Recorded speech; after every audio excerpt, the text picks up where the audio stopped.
اگر میں یہ کہوں کہ نواب نوروز خان سے لے کے جس کے ساتھ قرآن پہ معاہدہ کر کے پہاڑوں سے اتار کے پھر اس کا جو حشر بنایا گیا، اس واقعے سے لے کے میں نواب اکبر خان بگٹی کی شہادت تک کی بات کہوں، یا میں اپنی اس بہن شکیلہ نوید دیوار جو ہماری مقدس ایوان کی ممبر ہے، میں اس کے فیملی کی آ کر یہاں تک اس پہ بات کروں. یہ کوئی 14 سال کا طالب نہیں تھا جناب چیئرمین، یہ کسی کے بہکاوے میں آ کے اس نے یہ قدم نہیں اٹھایا. ایک لمبی داستان ضرور ان کے سامنے ہوگی ظلم کی، جو جاتے جاتے آخر خدا نخواستہ انسان کے ذہن پہ یہ بن کے اتر جاتا ہے کہ ہم تو خدا نخواستہ غلام تو نہیں، ہم تو آزاد نہیں ہیں، ہمارے تو یہ مسئلے، ہمارے تو وہ مسئلے. جناب چیئرمین، یہ کوئی 14 سال کا طالب نہیں تھا کہ جس کو کوئی بہکا کے اسفندیار ولی خان کے گھر عید والے دن بھجوا دے کہ جاؤ اسفندیار ولی خان کو بموں سے اڑا کے، خودکش دھماکے میں اڑا کے بس تم جو ہے جنتی بن گئے اور تمہارا یہ سرٹیفکیٹ ہے. کبھی ہم نے بلوچستان یونیورسٹیوں کے اساتذہ پہ کبھی بات کی کہ یہاں پہ ہمارے دشتیاری صاحب سے لے کے ہمارے وہ خواتین اساتذہ، ہمارے وہ بھائی اساتذہ جس کو گم کاتے میں مار کر کے شہید کیا گیا، آج تک کسی نے پوچھا؟ آج بھی ہم سنجیدگی سے بلوچستان کی ضرورت تب جا کے، پشتونخوا کی ضرورت تب جا کے ہمارے اسلام آباد اور پنجاب کو پڑتی ہے جب ایوان میں ہمارے کوئی 4 سے 3 5 6 10 ممبروں کو ان کو ضرورت ہوتی ہے. باقی کسی موقع پہ بلوچستان کی ضرورت ہم نے محسوس نہیں کی ہے. بہت ساری اہمیت کے حامل چیزیں ہم بھول بن بیٹھتے ہیں. میں تو سوچ رہا تھا کہ آج ایوان میں کل جو تقدس پامال ہوا مسجد نبوی کا، اس پہ بھی بات ہوتی. یقیناً جس سے تھرو آؤٹ ورلڈ مسلمانوں کے احساسات و جذبات ان کے ساتھ جڑے ہوئے ہیں. اور یہ اس لیے نہیں کہ خدا نخواستہ یہ کوئی پولیٹیکل پوائنٹ سکورنگ ہے. میں تو سوچ رہا تھا کہ آج مولا عزیز اللہ آغا پوری تقریر کل مسجد نبوی میں جو پیش آنے والا واقعہ تھا اس پہ کریں گے. بدبختی ہے جناب اسپیکر، کیونکہ یہ میں قرآن کے حوالے سے کہتا ہوں. قرآن یہ کہتا ہے، یہ اصغر نہیں کہتا ہے، یہ کوئی مولوی نہیں کہتا ہے، یہ کوئی اسکالر یا عالم فاضل نہیں کہتا ہے. یہ قرآن کے الفاظ ہے. اور جہاں پہ یہ شور و غل جس نے کیا تھا وہاں پہ یہ آیات لکھی بھی ہوئی ہے روضہ رسول صلی اللہ علیہ وسلم پہ. قرآن کہتا ہے کہ اے ایمان والو، اپنی آوازیں نبی کی آواز سے اونچی نہ کرو اور ان کے حضور زیادہ بلند آواز سے کوئی بات نہ کیا کرو، جیسے ایک دوسرے کے سامنے بلند آواز سے بات کرتے ہوئے کہ کہے تمہارے اعمال برباد نہ ہو جائے اور تمہیں خبر ہی نہ ہو. اسی طرح میں تھوڑا 1-2 منٹ اس مسئلے پہ لوں گا کیونکہ یہ ہمارے ایمانوں سے جڑا ہوا مسئلہ ہے. اسی طرح جب یہ آیات نازل ہوئی تو حضرت ثابت بن قیس رضی اللہ تعالیٰ عنہ اپنے گھر پر گوشہ نشین ہو گئے. جناب چیئرمین ہر وقت روتے اور کہتے میں جانمی ہو گیا. کچھ دن انہیں مسجد نبوی میں نہ پا کر رسول اللہ صلی اللہ علیہ وسلم نے حضرت سعد بن معاذ رضی اللہ تعالیٰ عنہ سے ان کی خیریت دریافت فرمائی. حضرت سعد نے بتایا کہ یا رسول اللہ وہ میرے پڑوسی ہے، میں ان کی بیماری کا تو نہیں سنا ہے، میں جا کر خبر لے آتا ہوں. وہ حضرت ثابت بن قیس کے گھر پہنچے اور حال پوچھا تو حضرت ثابت نے فرمایا کہ تم تو جانتے ہو میری آواز قدرتی طور پر دوسروں سے بلند ہے، لہٰذا میں تو جہنمی ہو گیا اور مجھے یہی غم کھائے جا رہا ہے. حضرت سعد واپس مسجد نبوی آئے اور رسول اللہ صلی اللہ علیہ وسلم سے ساری تفصیل عرض کر دی. اس پر رسول اللہ صلی اللہ علیہ وسلم نے حضرت سعد سے فرمایا جاؤ انہیں میری طرف سے بتاؤ کہ وہ جنتی ہے. یہی آیت جس کے نزول کے بعد حضرت ابوبکر صدیق رضی اللہ تعالیٰ عنہ رسول اللہ صلی اللہ علیہ وسلم سے عرض کی یا رسول اللہ میں آئندہ آپ سے سرگوشی میں بات کیا کروں گا. یہی آیت جس کے نزول کے بعد حضرت عمر رضی اللہ تعالیٰ عنہ کا مستقل معمول یہ بن گیا تھا کہ رسول اللہ صلی اللہ علیہ وسلم سے بات اتنی دھیمی آواز میں فرماتے کہ بسا اوقات رسول اللہ صلی اللہ علیہ وسلم کو دوبارہ پوچھنا پڑ جاتا تھا۔ حضرت صاحب بن یزید رضی اللہ تعالیٰ عنہ روایت کرتے ہیں، میں مسجد نبوی میں کھڑا تھا، مجھے ایک شخص نے کنکری ماری، میں نے دیکھا تو سیدنا عمر فاروق رضی اللہ تعالیٰ عنہ تھے۔ فرمایا ان دو آدمیوں کو میرے پاس لے کر آؤ۔ میں لے کر گیا تو اس نے پوچھا تم دونوں کہاں کے ہو؟ انہوں نے کہا طائف سے ہیں۔ آپ رضی اللہ تعالیٰ عنہ نے فرمایا اگر تم مدینہ کے ہوتے تو تمہیں سزا دیتا، تم رسول اللہ صلی اللہ علیہ وسلم کی مسجد میں آواز بلند کر رہے ہو۔ بہت ساری روایات اس سے متعلق، تو میں کل کے اس بیہودہ بد تہذیب واقعے کی پرزور الفاظ میں مذمت کرتا ہوں۔ سیاست ہم نے کرنی ہے، ہم پاکستان میں بھی ایوانوں میں ایک دوسرے کو لتاڑ سکتے ہیں، ایک دوسرے کے اوپر غلط الفاظ کسا سکتے ہیں، لیکن وہ مقدس جگہ جس کی حرمت ہم سب پہ بحیثیت مسلمان فرض ہے، وہاں پہ جو کچھ کیا گیا اس کی ہم مذمت کرتے ہیں، اور ساتھ ہی سعودی حکومت سے بھی اس فلور سے مطالبہ کرتے ہیں کہ جو بھی اس میں پائے گئے اس کو کڑی سے کڑی سزائیں دلوائی جائے، اور حکومت پاکستان سے بھی مطالبہ کرتے ہیں کہ میڈیا کے ذریعے سے ان تمام لوگوں کو جس بھی طریقے سے ہو پکڑ کر انصاف کے کٹہرے میں کھڑا کیا جائے۔ جناب چیئرمین، جہاں تک آج کی اس قرارداد کی بات ہے، یقیناً فکر بادشاہ خان سے وابستہ ہم ساری زندگی عدم تشدد کی سیاست کی ہے، کہیں پہ بھی ہم نے نہ تشدد کو سپورٹ کیا ہے اور نہ تشدد کی حمایت کی ہے، لیکن اس واقعے سے متعلق جناب چیئرمین ہمیں ہر ایک پہلو کو مد نظر رکھ کر پھر اس پہ فیصلہ کرنا چاہے۔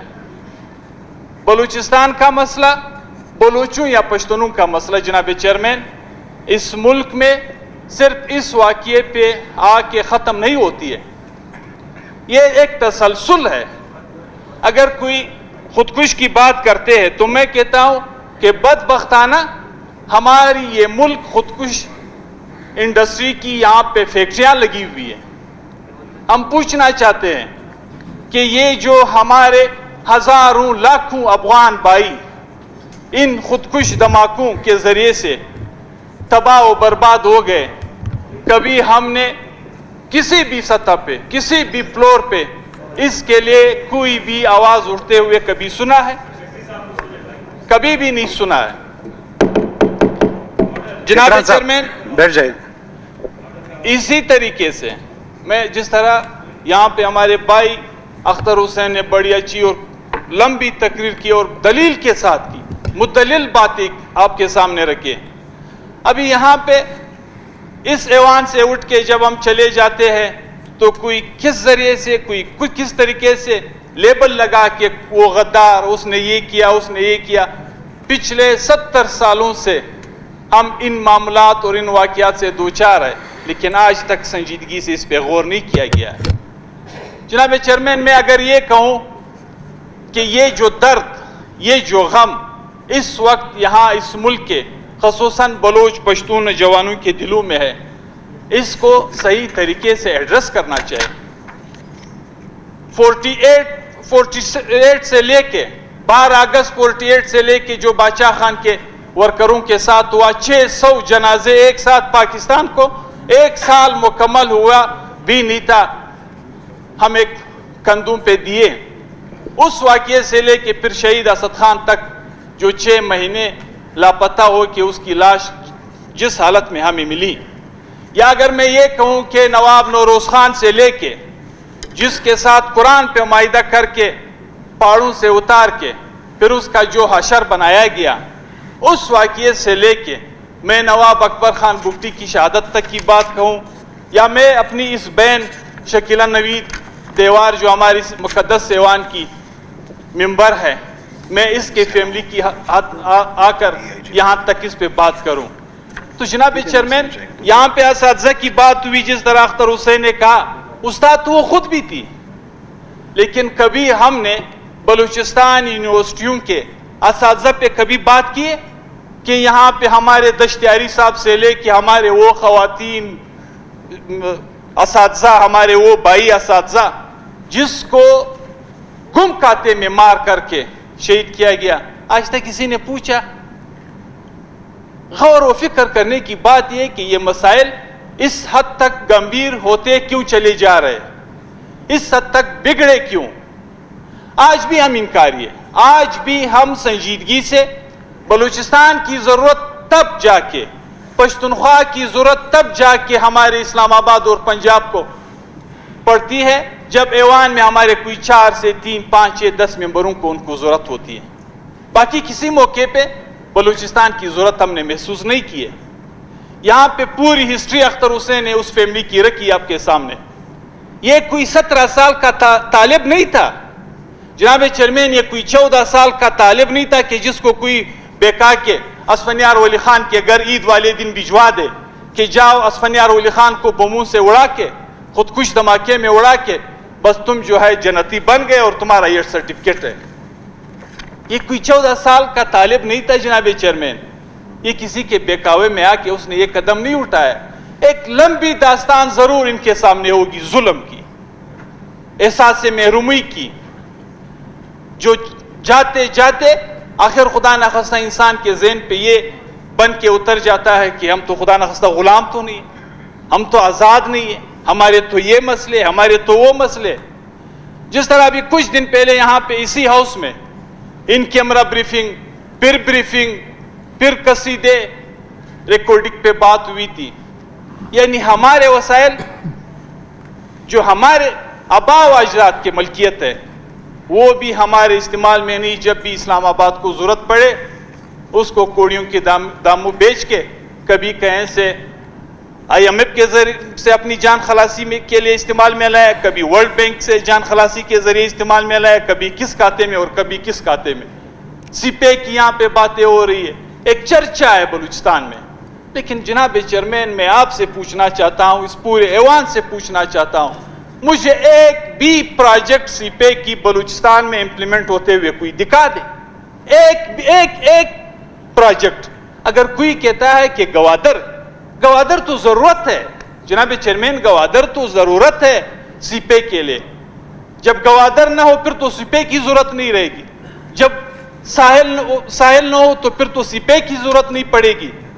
تو جناب چیئرمین اس کے علاوہ میں آپ سے پوچھنا چاہتا ہوں کہ ہمارے گیس سے پورا پاکستان بہرمند ہے، ہماری پاکستان کی انڈسٹریاز ان سے چل رہی ہے۔ اس دن گورام بھائی ادھر تشریف فرماتے اس نے بات کی کہ اس کے اپنے ہی گاؤں میں گیس نہیں ہے۔ تو جناب چیئرمین میں تو کہتا ہوں کہ شاید ہماری یہ تقریر کافی ہمارے دوستوں کو بری لگے، خدا نخواستہ ہم نے بڑی تکلیفیں اٹھائی ہے، شاید اس کے بعد اور بھی تکلیفیں اٹھائے، لیکن آپ لاکھ لوگوں کو شہید کر دیں، آپ مسنگ پرسنز بنائے لوگوں کو، آپ ان کے ساتھ دنیا جہاں کا کوئی بھی طریقہ کار اختیار کر لے، لیکن ایک نہ ایک دن ٹیبل پہ آ کے آپ نے سنجیدہ مذاکرات کرنی ہوگی۔ اور دوسری بات یہ، مجھے ایک خوف محسوس ہو رہا ہے جناب چیئرمین، جس طرح دہشت گردی کو پشتونوں کے ساتھ جوڑا گیا، پشتون نہ تاریخی طور پہ جناب چیئرمین دہشت گرد نہ رہے ہیں اور نہ کبھی بھی دہشت گردی کا 1% عنصر جو ہے وہ پشتون معاشرے میں کسی نے محسوس کی ہے۔ روایات کی امین قوم، اقدار کی امین قوم، ہر لحاظ سے شرعی و اسلامی سسٹم پہ پوری اترنے والی قوم کو دہشت گردی سے جوڑا گیا۔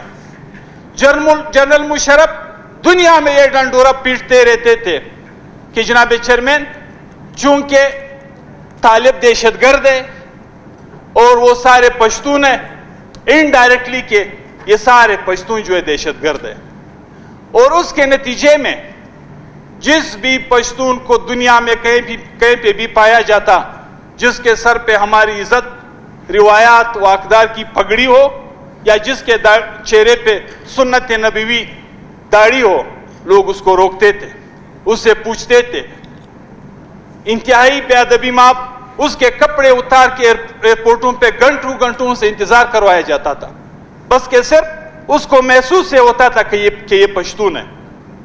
اور اس دہشت گردی کے نام پہ نہ ہمارا ڈاکٹر بخشا گیا، نہ ہمارا پولیٹیکل ورکر بخشا گیا، نہ ہمارا تجار بخشا گیا، نہ ہمارا امام بخشا گیا، ایون کہ مولانا فضل الرحمان صاحب پہ بھی خودکش حملے کیے گئے، ایون کہ مولانا حسن جان جیسے عالم کو بھی شہید کیا گیا، مولانا نور محمد جیسے عالم کو بھی شہید کیا گیا، مولانا محمد خان شیرانی جیسے عالم پہ بھی حملے ہوئے، مولانا واسع پہ حملے ہوئے. یعنی میں کس کا نام لے لوں؟ ہم تو ویسے ان کے لیے ایک طرح سے وہ لوگ ہیں کہ ہمیں مار کے وہ سمجھتے ہیں کہ ہم ڈائریکٹ جنت میں جائیں گے. یعنی مولویوں پہ، مدرسوں میں، حفاظ قرآن پہ. اور وہی میں ابھی دیکھ رہا ہوں کہ یہ جو ایک بیانیہ ہے ہمارے بلوچ قوم میں یا اس کے نوجوانوں میں کہ ہمیں اپنے وسائل پہ اختیار ہونا چاہیے، ہمیں اپنے وطن کا مالک بنانا چاہیے، ہمارے ہاں دنیا جہاں کی جو بیسک ہیومن رائٹس ہے وہ ہمیں ہر صورت میں ملنا چاہیے.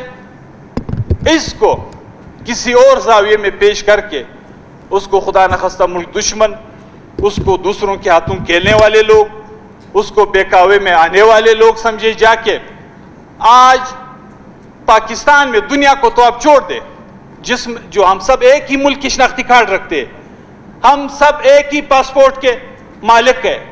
میرے اور لاہور کے، میرے اور پشاور کے، میرے اور کراچی کے کسی دوسرے شخص کے نہ پاسپورٹ میں کوئی فرق ہے نہ شناختی کارڈ میں کوئی فرق ہے. لیکن وہاں ان سے پوچھا جاتا ہے اچھا آپ بلوچ ہو، کہاں سے ہو؟ وہ اسٹوڈنٹ ہوتا ہے، وہ ایم فل کا اسٹوڈنٹ، وہ پی ایچ ڈی کا اسٹوڈنٹ، وہ ایم ایس سی کا اسٹوڈنٹ، وہ ایم اے کا اسٹوڈنٹ، وہ اعلیٰ تعلیم حاصل کرنے کے لیے لمز میں، نسٹ میں، بیریا یونیورسٹی میں، کراچی کے یا کسی اور ادارے کے اعلیٰ سے اعلیٰ اداروں میں پڑھنے والے ہمارے بھائی، ہماری بہنیں، اس کو اگر آپ اس طریقے سے مسنگ کرو گے.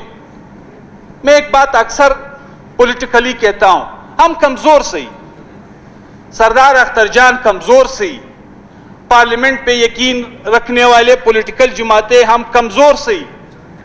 اور جناب چیئرمین ہمارے ہاں المیہ یہ ہے کہ جس کو ہم کہتے ہیں کہ خدا را سنجیدگی سے معاملات کو ایڈریس کرے، وہ ہمیں غدار سمجھتے ہیں، وہ ہمیں اس ملک کے وفادار نہیں سمجھتے ہیں.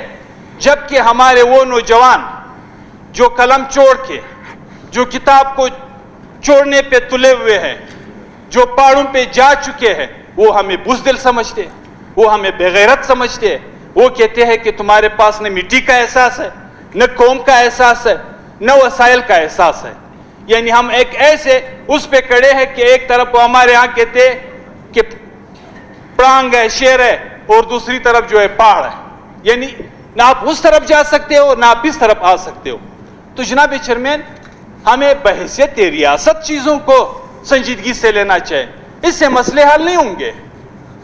ہمیں اس بات دنیا میں ہوتا کیا ہے، جب اس طرح کا کوئی واقعہ ہو جاتا ہے، اس طرح کے واقعات کے روک تھام کے لیے وہ سنجیدگی سے بیٹھ کے اس کے اصل محرکات پہ سوچتے ہیں اور اس کا حل نکالنے کی کوشش کرتے ہیں.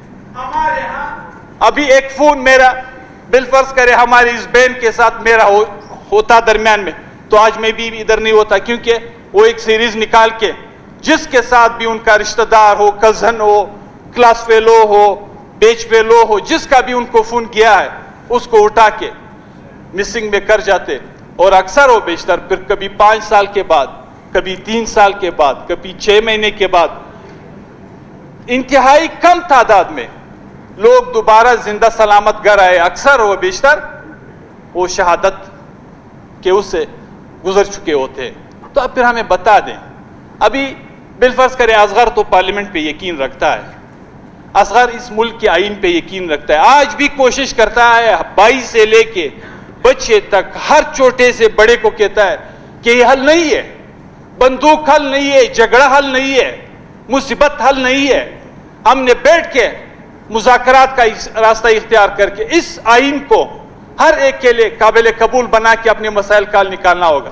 لیکن سب تو اصغر کی نہیں مانتے، سب اختر جان کی نہیں مانتے. جناب چیئرمین نواب خیر بخش مری بھی اس ملک کے مقدس ایوان نیشنل اسمبلی کا ممبر رہا ہے، آپ کا بالاج بھی اس مقدس ایوان کا ممبر رہا ہے، آپ کا نواب اکبر خان بگٹی گورنر سے لے کے سی ایم ایم این اے فیڈرل منسٹر تک رہا ہے. تو پھر حالات تو کچھ اس طرح کے بنا تو دیے گئے تھے کہ یہ سارے جا کے جن کا پارلیمنٹ سے اعتماد اٹھ گیا, جس کا اس ملک کے آئین سے اعتماد اٹھ گیا کہ یہ ہمیں تحفظ فراہم کریں گے, تو پھر ان لوگوں کے لیے پھر کیا راستہ بچے گا جناب چیئرمین؟ یقیناً جس طرح ہم نے شروع میں کہا, بادشاہ خان کی ایک ادنا کارکن کی حیثیت سے, ایک سیاسی ورکر کی حیثیت سے ہم ہر اس واقعے کو کنڈم کرتے ہیں جس سے انسان کا خون بہتا ہو, لیکن محرکات سامنے لانے ہوں گے. ہمیں پالیسیاں بدلنی ہوگی جناب چیئرمین.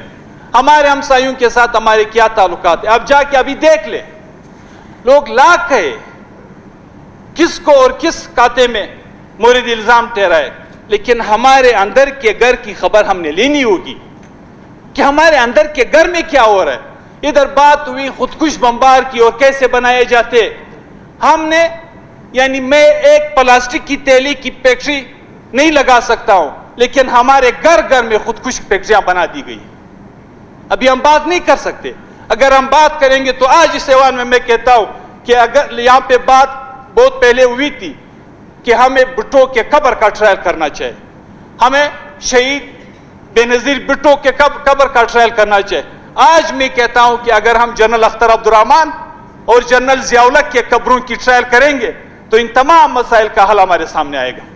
جن کی غلط پالیسیوں کی وجہ سے, جن کی ناجائز پالیسیوں کی وجہ سے یہ ملک گھر فیکٹری بنا خودکش کا, گھر فیکٹری بنا دہشت گردی کا, تو آپ کیسے کنٹرول کریں گے؟ اب یہ آپ دیکھ لیں جناب چیئرمین, آپ کا پورا چاغی سراپا احتجاج ہے, آپ کا پورا پنجگور سراپا احتجاج ہے, آپ کا پورا گوادر سراپا احتجاج ہے. اور سراپا احتجاج کیا ہم کہتے ہیں کہ ہم بلوچ پشتون روایات کے امین لوگ ہیں, ہماری خواتین کبھی بھی گھر سے نہیں نکلتی ہے. آج آپ کے پنجگور میں, آج آپ کے نوشکی میں, آج آپ کے گوادر میں آپ کے مردوں سے زیادہ احتجاجوں میں آپ کی خواتین بہنیں آپ کو نظر آئے گی. یہ حالات ہمارے ہاتھوں سے نکلتے جا رہے جناب چیئرمین. ہم کہتے ہیں کہ خدا را اوج کے ناخن لینے چاہیے. ظلم سے, جبر سے, زبردستی سے ایک حد تک, ایک وقت تک آپ لوگوں کو دبا سکتے ہو, لیکن وہ لانگ پیریڈ کے لیے نہیں, وہ ہمیشہ کے لیے نہیں. وہ ہمارے پشتو کی مشہور کہاوت ہے کہ کفر میں زندگی گزاری جا سکتی ہے, لیکن ظلم و بے انصافی میں زندگی گزاری نہیں جا سکتی ہے. تو میں کہتا ہوں جناب چیئرمین, ہم بدنیتی سے یہ باتیں نہیں کرتے. خدا گواہ ہے, 27واں روزہ ہے, جو کچھ کہہ رہے نیک نیتی سے مشورہ دے رہے. ان کو تم کو جو اختیارات کے مالک ہے, جو ان سب کے مالک ہے, جو ہر ایک چیز پہ اس کا کنٹرول ہے, ان کو کہتے ہیں کہ خدا را بلوچ پشتون مسئلے کو صحیح طریقے سے ایڈریس کر لے. آج آپ کا پشتونخوا اس کا پرانا فاٹا پورا کا پورا احتجاج پہ ہے. وہاں پہ بھی ایسی تحریکیں جن کا معمولی کال پہ جلسہ لاکھوں میں نکل آتا ہے, پارلیمنٹ آنے کی جستجو نہیں رکھتے, پارلیمنٹ میں بیٹھنے کی خواہش نہیں رکھتے. حالانکہ 5, 10, 20 سیٹیں جو ادھر سے ہم حاصل کر کے اپنے آپ کو بڑے تیسمار خان سمجھتے ہیں کہ ہم نے تو اتنی بڑی سیٹیں نکالی, یہ 5, 6, 10 سیٹیں ان کے لیے نکالنا میرے خیال میں کوئی مشکل کام نہیں ہوگا. لیکن وہ کہتے ہیں کہ ان ایوانوں پہ ہمارا اعتماد نہیں ہے. اور سب کے سب نوجوان جب اس کے جلسے میں آپ جاتے ہو, جب اس کے کراؤڈ میں آپ جا کے دیکھتے ہو, آپ کو ایک بھی سفید ریش نظر نہیں آئے گا. سب کے سب نوجوان, سب کے سب M A M S C کے student, B A B S C کے student, M Phil P H D کے اسٹوڈنٹ, جب باتیں ان کے ہاتھوں میں چلے جائیں گے, جب وہ دلیل سے بات کرتے, یہ وہ لوگ نہیں ہے کہ آپ اس کو بم جیب میں ڈال کے بس کہ جاؤ اصغر کو اڑا دو. وہ اس پہ آپ سے بحث کرتے ہیں کہ اصغر کو اڑانا ہے کیوں اور کس لیے, مقصد کیا ہے, ہدف کیا ہے. یہاں پہ تو بس ایک پرچی لکھوا کے کہ جاؤ اصغر کو اڑا لو, مولانا فضل الرحمان کو اڑا لو, اسفندیار خان کو اڑا لو, بس یہ جب یہ اڑیں گے اس سے پہلے آپ جنت جا پہنچے ہوں گے. یہ وہ لوگ بھی نہیں ہے, وہ ایک ایک بات پہ, ایک ایک قدم پہ آپ سے دلیل پہ بات کرتے ہیں. وہاں پہ یہ حالت, بلوچستان کی یہ حالت, تو اس کے باوجود اگر سنجیدگی اختیار نہیں کی جائے گی تو جناب چیئرمین ہم پھر وہاں پہ جا پہنچیں گے جس سے پھر ہمارے لیے واپسی کا راستہ شاید نہ ہو. تو آخری الفاظ میری پھر درخواست ہے، ریکویسٹ ہے اس ملک کے مقتدر قوتوں سے کہ خدا را ہمارے مسائل کو جبر سے، زبردستی سے، مسنگ کے ذریعے سے لوگوں کو حل نہ کرے، بلکہ بیٹھ کے سب کو عزت دے کر، سب کو اپنے ساتھ بٹھا کر، سب کو پاکستانی سمجھ کے، سب کو اپنا بھائی سمجھ کے، جو بھی گراؤنڈ ریالٹی ہو، جو بھی زمینی حقائق ہو، یا جس کی ضمانت اس ملک کا آئین اس ملک کے ہر شہری کو دیتا ہے، اس کے مطابق مسائل کو حل کر دے. مجھے یقین ہے، مجھے بھروسہ ہے کہ کوئی شعری بلوچ پھر پیدا نہیں ہوگی. مجھے یقین ہے کہ یہاں پہ کوئی بھی خدا نخواستہ ریاست یا ریاستی اداروں کے خلاف نہیں اٹھے گا. جب معاملات یہ ہوں گے، میں آپ سے سوال پوچھنا چاہتا ہوں، ووٹ کی ضرورت کے لیے تو علی وزیر سب کو پیارا تھا، ہر ایک کی زبان پہ تھا کہ علی وزیر کو بلا کے علی وزیر کا ووٹ جو ہے ملنا چاہے. لیکن اگلے ہی دن کس جرم میں، کس کھاتے میں سپریم کورٹ کی جناب چیئرمین سپریم کورٹ کی ضمانت دینے کے باوجود علی وزیر جیل میں. تو آپ علی وزیر کو تو چھوڑ دو، علی وزیر کے پورے حلقے کو، اس حلقے کے تمام مرد و خواتین کو، عوام کو آپ کیا میسج دینا چاہتے ہو؟ یا الیکشنوں میں جو جیتا ہوا آ رہا ہوتا ہے اس کا راستہ روک کے بس یس مین کو آپ چاہتے ہو کہ میرے ساتھ پارلیمنٹ میں ہو؟ اس سے مسئلے حل نہیں ہوں گے جناب چیئرمین. سنجیدگی سے، عزت سے، وقار سے سب کو ساتھ لے کر انشاءاللہ مجھے یقین ہے کہ مسائل کا حل نکل آئے گا. شکریہ. شکریہ نذر خان.